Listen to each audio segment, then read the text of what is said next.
Não, sim. Por que eles acabaram? Porque os fenícios acabaram. Até o presidente, o primeiro-ministro de Israel, fez um comentário sobre isso, né?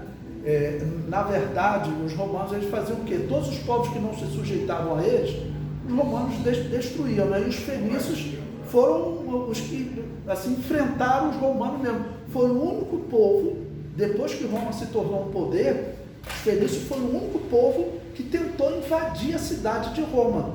Porque os celtas invadiram, mas invadiram assim, 390 a.C., quando Roma ainda não era uma potência. A verdade diz a história que Roma vai se tornar uma potência por causa da invasão dos celtas, que invadiram a cidade, destruíram tudo. Já era uma cidade grande, né? Eles saquearam tudo. Depois disso, os romanos criaram um exército profissional, que seria mais ou menos assim, como um atleta, e eu e você lutar contra um atleta. Daqui 2 minutos eu não consigo mais levantar o meu braço e dar com a espada. É verdade, se eu for lutar boxe, até como é que tá, se tá velho lá, né, eu não vou conseguir, chega um tempo que o seu braço cansa. Então aqueles homens com aquelas espadas, eles cansavam, e o soldado romano, que era um atleta, não se cansava, né, ou demorava muito mais a se cansar. Então com isso, os romanos começaram a se tornar fortes, e ninguém mais ousou invadir a cidade de Roma. Os últimos que tentaram foram os cartaginenses, né, ou fenícios, nas guerras púnicas, mas o que os romanos fizeram? Eles não conseguiram vencer Roma, porque Roma tinha um exército muito grande. Os fenícios, os cartaginenses reuniram vários exércitos do norte da Europa para invadir Roma. Isso foi mais ou menos 160 a.C., tá bom? Mais ou menos nessa época.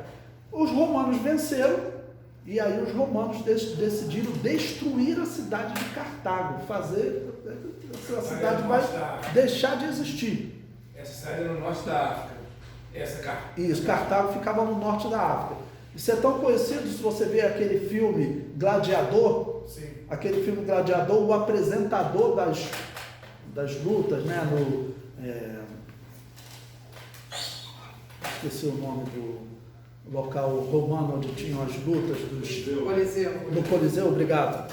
Né? Então, na apresentação da luta do gladiador, o historiador romano ele fala, né? Ele fala como na grande batalha contra Cartago. Essa palavra realmente era. Lembra, né? Então, e por quê? Porque era assim, Cartago, ninguém vencia Cartago, tá bom? Ninguém vencia Cartago porque todo país que fosse entrar em guerra com Cartago, os europeus, gregos ou persas, tinham que enfrentar, era a guerra no mar, tá ok? E aí, como os cartaginenses eram os criadores da navegação, era assim, os romanos, eles tinham um fusquinha velho, fusquinha 66, com problema de motor, problema de marcha, problema de embreagem. E o barco cartaginense era uma Ferrari de última geração, então não tinha como vencer. Até que os romanos conseguiram capturar um barco cartaginense e capturar os marinheiros, né? E o que eles fizeram? Trouxeram todos para a terra, olha, vocês decidem, ou nós matamos vocês, ou vocês ensinam a gente a fazer esse barco. Aí o que os romanos fizeram? Eles começaram a aprender a fazer barco com os cartaginenses. Aí foram e conseguiram vencer os cartaginenses, né? E aí o que eles fizeram? Eles deram Cartago simplesmente não existe mais, os fenícios não existem mais. Então o primeiro-ministro de Israel, ele falou, os romanos tentaram fazer isso com Israel e não conseguiram, nós estamos aqui vivos. Porque eles fizeram a mesma coisa, eles foram lá, mudaram o nome da cidade de Jerusalém para Hélia Capitolina, mudaram o nome da terra de Judeia para Palestina, tá ok? Proibiu os judeus de entrarem na terra de Canaã, tá ok? E proibiu os judeus de ensinarem a lei, de ensinarem as escrituras sagradas, tá bom? Mas tentaram realmente acabar com o Estado de Israel. Mas Israel sobreviveu mesmo estando espalhado nas outras nações. Mas muitos outros simplesmente deixaram de existir, né? Os próprios egípcios, na fala do primeiro-ministro de Israel, os próprios egípcios, eles deixaram de existir, aquela cultura egípcia antiga deixou de existir.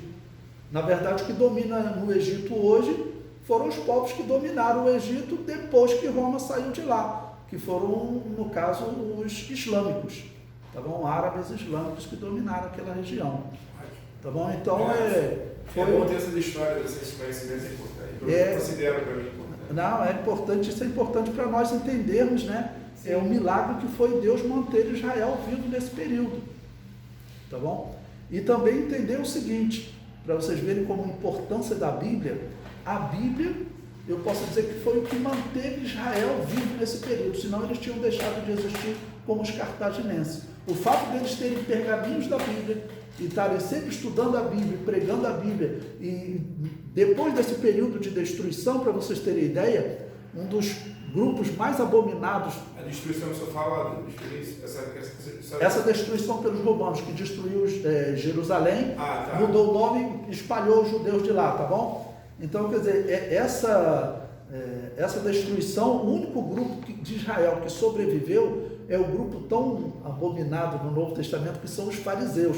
Se você chamar alguém de fariseu, é uma guerra, né? Sendo que fariseu significa separado, era um nome importante. E para a história de Israel, os fariseus, eles se transformaram nos rabinos. Quando você fala hoje rabino, são os fariseus. Tá bom? Os conhecedores da palavra. Os conhecedores da palavra. E realmente era, tanto que Jesus elogiou, né, vamos dizer, o conhecimento deles, o que eles pregavam. Jesus disse só, pregue o que eles falam, tá bom? Faça o que eles falam, mas não faça o que eles fazem. Porque eles, teoricamente, nos dias de Jesus, estavam desviados por culpa de Roma. Porque eles se corromperam, junto com eles se corromperam os sacerdotes, os saduceus, essênios, herodianos, todos os outros grupos que existiam deixaram de existir. Os fariseus continuaram existindo nas pessoas, na figura dos rabinos, tá bom? E eles que mantiveram, vamos dizer, o ensino da Bíblia, foi o que fez Israel sobreviver. Então, apesar de os fariseus de Jesus serem um péssimo exemplo, de estarem corrompidos, corruptos, tá bom? Mas eles foram muito importantes para a história de Israel.